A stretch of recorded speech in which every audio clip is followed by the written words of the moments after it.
వరంగల్ జిల్లా రాయపర్తిలోని state bank దోపిడీ వ్యవహారం కొలిక్కి రావడం లేదు.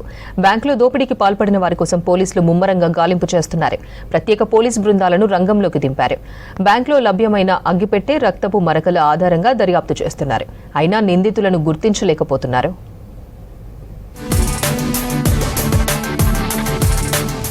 వరంగల్ జిల్లా రాయపర్తి ఎస్బీఐలో దొంగల చొరబడి 19 కిలోల బంగారం అపహరించుకుపోయారు. దొంగలను పట్టుకునేందుకు వరంగల్ పోలీసులు 14 టీంలను రంగంలోకి దింపినట్లు తెలుస్తుంది.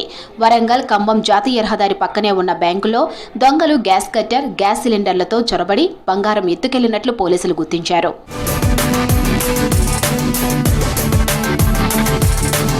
గ్రామం చివర బ్యాంకు ఉండటంతో దొంగలు ఈ బ్యాంకును ఎంచుకున్నట్లుగా భావిస్తున్నారు పోలీసులు. గ్యాస్ కట్టర్తో బ్యాంకు కిటికీ ఊచలు తొలగించి దుండగులు లోపలికి ప్రవేశించినట్లు పోలీసులు గుర్తించారు. ముందస్తు ప్లాన్తో సీసీ కెమెరాల కనెక్షన్లు, సెక్యూరిటీ అలారం కనెక్షన్లు తొలగించినట్లు పోలీసులు చెబుతున్నారు. 3 లాకర్లలో బంగారం నిల్వ చేసి ఉండగా ఒక లాకర్ను ఓపెన్ చేసి అందులో ఉన్న 19 కిలోల బంగారం ఎత్తుకెళ్లారని పోలీసులు, బ్యాంక్ అధికారులు చెబుతున్నారు. సీసీ ఫుటేజ్ లేకపోవడంతో ఈ కేసు పోలీసులకు సవాల్గా మారింది.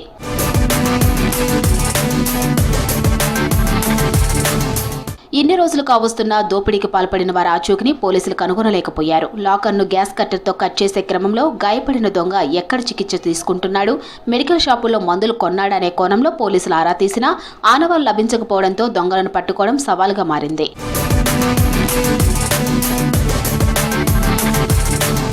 కర్ణాటక బ్యాంకులో చోరీకి పాల్పడిన ముఠానే రాయపర్తి బ్యాంకును అపహరించుకొని పోయినట్లు పోలీసులు అనుమానిస్తున్నారు. బ్యాంకులో వదిలి వెళ్లిన ఆక్సిజన్ గ్యాస్ సిలిండర్ను అమెజాన్ ద్వారా ఆన్లైన్లో కొనుగోలు చేసినట్లు పోలీసులు గుర్తించారు.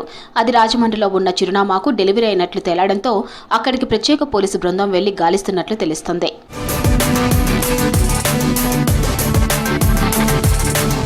ప్రైవేట్ బ్యాంకులో పెడితే రక్షణ ఉండదని ఎస్బీఐలో బంగారం తాకట్టు పెట్టామని బాధితులు అంటున్నారు. బ్యాంక్ అధికారులు బంగారంపై భరోసా ఇవ్వట్లేదని వాపోతున్నారు. తాకట్టు పెట్టిన బంగారం తిరిగి ఇవ్వడమో, నగదు చెల్లించడమో చేయాలని బాధితులు కోరుతున్నారు. నేను ఎస్బీఐలో కొంత గోల్డ్ పెట్టి డబ్బులు తీసుకున్నా. నా ఫ్రెండ్ కూడా ఒక 70 తులాల బంగారాన్ని ఇక్కడ పెట్టిండు. పొద్దుటి నుండి కూడా బ్యాంకర్సు ఎలాంటి రెస్పాన్స్ ఇవ్వట్లేదు. ఎంత పోయిందని చెప్పట్లేరు. పోయిందంటే అందరం ఆతృతపడి ఇబ్బంది పడుతున్నాం. చాలా ఆర్థిక ఇబ్బందులు కూడా వస్తున్నాయి. పొద్దుటి నుండి వాళ్ళు ఎంత పోయింది అనేది ఎలాంటి క్లారిటీ ఇవ్వట్లేరు. మా ఫ్రెండ్ ఒక 70 తులాల బంగారం పెట్టిండు. ఇంతవరకు ఎలాంటి రెస్పాన్స్ లేదు. పొద్దున 10 గంటల నుండి ఇక్కడ మేము వెయిట్ చేస్తున్నాం. సోషల్ మీడియాలో వచ్చే వైరల్ చూసి చాలా టెన్షన్ అయ్యి బీపీ కూడా రేజ్ అయ్యే పరిస్థితి ఉన్నది. ఇలాంటి సందర్భంలో బ్యాంకర్స్ ఎలాంటి రెస్పాండ్ అవుతలేరు. ఇప్పటికీ ఏముంది, ఏం పోయింది అనేది కూడా చెప్పట్లేరు. మాకు ఉన్నదో లేదో ఇంత బంగారం ప్రైవేటు బ్యాంకులో పెట్టుకుంటే సెక్యూరిటీ ఉండదని మేము ఎస్బీఐ బ్యాంకులో రాయపర్తి ఎస్బీఐ బ్యాంకులో పెట్టుకోవడం జరిగింది. మాకు పెట్టుబడి కొరకు మాకు ఉన్నదో 4-5 తులాలు సంథింగ్ ఎంతైనా కానీ సరే డబ్బులు తీసుకొని పోయినాం. ఇప్పుడు దొంగలు పోయి ఎక్కపోయినని టీవీలలో చూసాము. మరి మా పరిస్థితి బ్యాంకులనే సెక్యూరిటీ లేకుంటే మా పరిస్థితి ఏంటిది? ప్రైవేట్ బ్యాంకులకు మోసపోవద్దని గవర్నమెంట్ బ్యాంకుల ఎస్బీఐలో పెట్టినాము. మరి దొంగల బీభత్సం అని ఇప్పుడు మాకు టీవీలో న్యూస్ చూసి మేము ఇక్కడ ఆందోళన వ్యక్తం చేస్తున్నాం. మా పరిస్థితి ఎవరు అర్థం చేసుకుంటారు? పగడ్బందీగా బ్యాంకును దోచుకున్న దొంగలను పట్టుకునేందుకు పోలీసులు టీములుగా రంగంలోకి దిగారు. దొంగలను తొందరలో పట్టుకుంటారని, తమకు న్యాయం జరుగుతుందని బాధితులు ఎదురు చూస్తున్నారు.